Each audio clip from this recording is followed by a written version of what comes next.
जिस समय रानी ने आते हुए देखा है महाराज को, अरे आबत देखो पिया नवाई दो पलिंग लय बैठाई, और लेके बिजनिया मोर पंख की ढोरन लगी पति पे प्यार।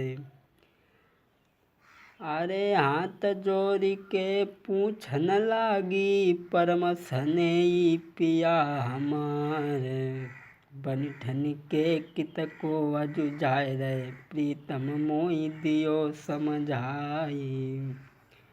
जैसे ही राजा पहुँचे ही रानी ने आते हुए देखा है तो चारपाई पे वहाँ पकड़ के बैठा लिया और कहने लगी, महाराज आप कहाँ जा रहे हो? शंखपति कहने लगे, रानी मैं कुसुम नगर के महाराज फूल चक्र की बेटी फूलमती का विवाह है, स्वयंवर है, उससे देखने के लिए जा रहा हूँ। रानी कहने लगी, महाराज आप इस उम्र में विवाह देखने के लिए जा रहे, करने के लिए जा रहे हैं? महाराज श्रवण सफेदी बालन पे कुछ इनको ख्याल करो, बुढ़ापे पे जाऊँ तो लोग हंसें दे तारी। कहने लगी, महाराज बालों पे सफ़ेदी आ गई इस अवस्था में, तुम स्वयंवर देखने के लिए और करने के लिए जा रहे? दुकड़ा खटिया पे बैठो हो तो सो दो परिया पे हाथ धर के ठाड़ो ही गो और बोलो, ओ अम्बा दे नारी काहे बुलाई रही पंचानन को, और कित से बूढ़े भय हरामिनी बजाई रही गालन को। कहने लगा, तू हमें बूढ़ा समझ रही है? अरे जो तेरी नज़र में जवान हो, ताकतवर हो, उससे कुत्ती लड़ा ले हमें। और बोला, ओ अम्बा दे नारी क्यों बजाई रही गालन को, कित से बूढ़े भय मेरी प्यारी बुलाई रही पंचानन को। कहने लगे, तू हमें बूढ़ा बता रही है? पहले तो ना हम जाते, लेकिन अब हम स्वयंवर में जरूर जाएंगे, क्योंकि तू एक बात के पीछे पड़ गई है। रानी कहने लगी, महाराज इसमें नाराज होने की बात नहीं है, मैं रोक नहीं रही हूँ आपको। महाराज कही मानो स्वयंवर में जइयो मती, कही मानो स्वयंवर में जइयो मती। महाराज आप बूढ़े हुए वो नौजवान आवेगी, तके गैरों तुम पे सील पे नचावेगी। बोली, आप बूढ़े हुए वो नौजवान आवेगी, जवान सी ताकत सरकार में न पावेगी। यहाँ तके गैरों को तुम को सींग पे नचावेगी, बुढ़ापे में फजियत करइयो मती, कही मानो आय कही मानो स्वयंवर में जइयो मती। रानी समझाती है, महाराज तुम बुढ़ापे में विवाह मत करने जाओ तो ज़्यादा बढ़िया है। तुम्हारा बेटा पूर्णमल शादी के लिए तैयार है, उसकी शादी करो। राजा कहने लगा, अब मैं ज़रूर जाऊंगा, तू एक बात के पीछे जो पड़ गई है। चले पहुँचे हैं स्वयंवर में, बड़े बड़े राजा महाराजा दूर के राजकुमार जुड़े हैं फूलमती से विवाह करने के लिए। राजा भी जाकर के बैठ गए। देखा लोगों ने कि यहाँ तो स्वयंवर हो रहा है, हम स्वयंवर करने के लिए आज डुकरा काहे के लिए आओ। एक बोलो, भैया जो टुकड़ा फूलमती को देख के लुभाएगा ताश है आओ, ताकि बुढ़ापे पे अकल कट गई, ब्याह करी वो चाहत। लेकिन उनने किसी की बात पे कोई गौर नहीं किया, बैठे रहे। जब स्वयंवर की तैयारी हुई तो कहा, भाई सब लोग उठो, अपने बल बोरज को आजमाओ और इस मछली को नीचे उतारो। सब जवान शादी की लालसा लेकर के सभी उठे हैं। मंत्री कहने लगा, रुको, ऐसे नहीं, सबसे पहले इसमें जो बूढ़ा होगा वो उठेगा, नहीं तो कहेगा मेरा नंबर नहीं आया, उसकी इच्छा रह जाएगी। तो सबसे पहले शंखपति से कहा कि तुम ऐसा करो कि तुम आजमा लो पहले। शंखपति ने भक्तों तेल में झांक करके और मछली के आँख में धनुष बाण उठा करके तीर जैसे ही मारा, मछली नीचे आ गई। फूलमती ने जयमाला डाल लिया। जब जयमाला डाल लिया तो अन्य राजा सोचने लगे, चलो अब तो यार वो बेकार है, न जाने जड्डू करा के किस्मत में का लिखो हो। तो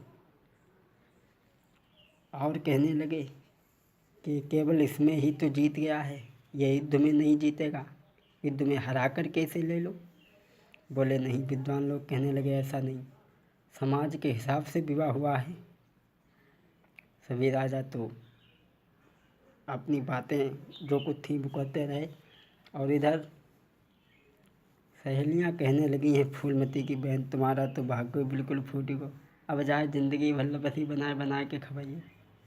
बोली कोई बात नहीं बहन, किस्मत पे किसी का जोर नहीं होता। आज शंखपति फूलमती की शादी करके लाते हैं।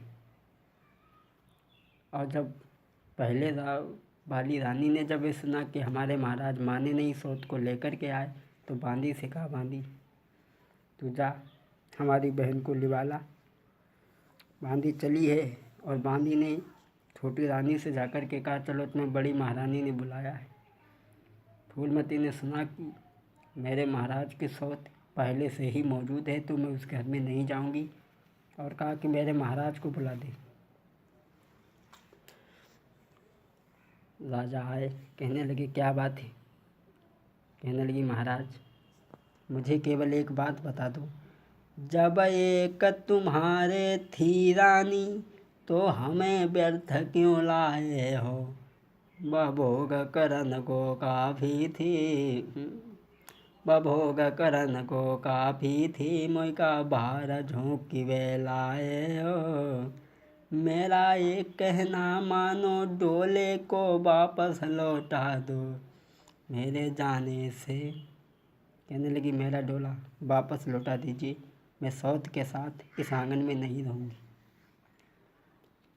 राजा कहने लगे, भाई मंत्री अब तुम कोई अकल बताओ, तुम्हारे पास कोई अकल है। तो बोले, महाराज जो हमारा दूसरा महल है उसमें इस रानी को छुड़वा दो। तो छोटी रानी को दूसरे महल में छुड़वा दिया। लेकिन भैया कवि ने तो ये लिखा कि राजा की उम्र 80 साल की थी और फूलमती की 22 साल की वो रानी।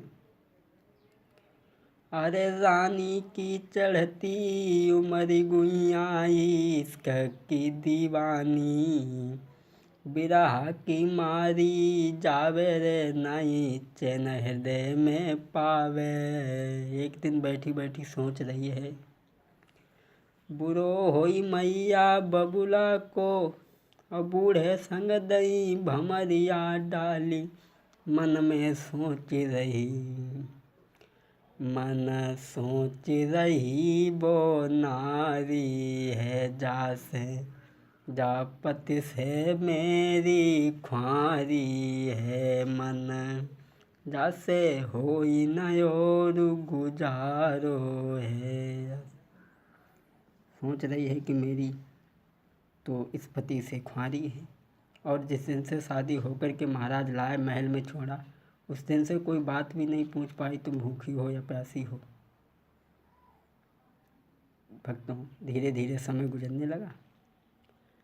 पूरनमल जो दिन भर तो अपनी माँ के पास रहता था, शाम को बाग में चला जाता था।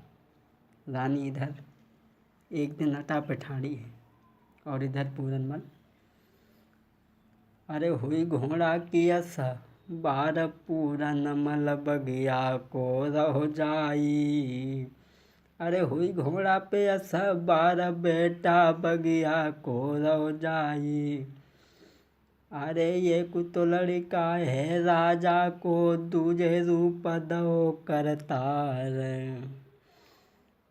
अरे नजरी उठाई देखिए रानी ने बीरन ध्यान बिसरी नहीं जाई। एक काले के सने न कजरा रे गोरे हथ भमीरी गाल। बात करत पे खुले बती सी तो बिजली सी चमकी चमकी रह जाई। अरे सोचे रानी मन अपने में ऐसे पति जो होई हमार। बुरो होई मैया बबुला को बूढ़े से दैती भमरियाँ डाली।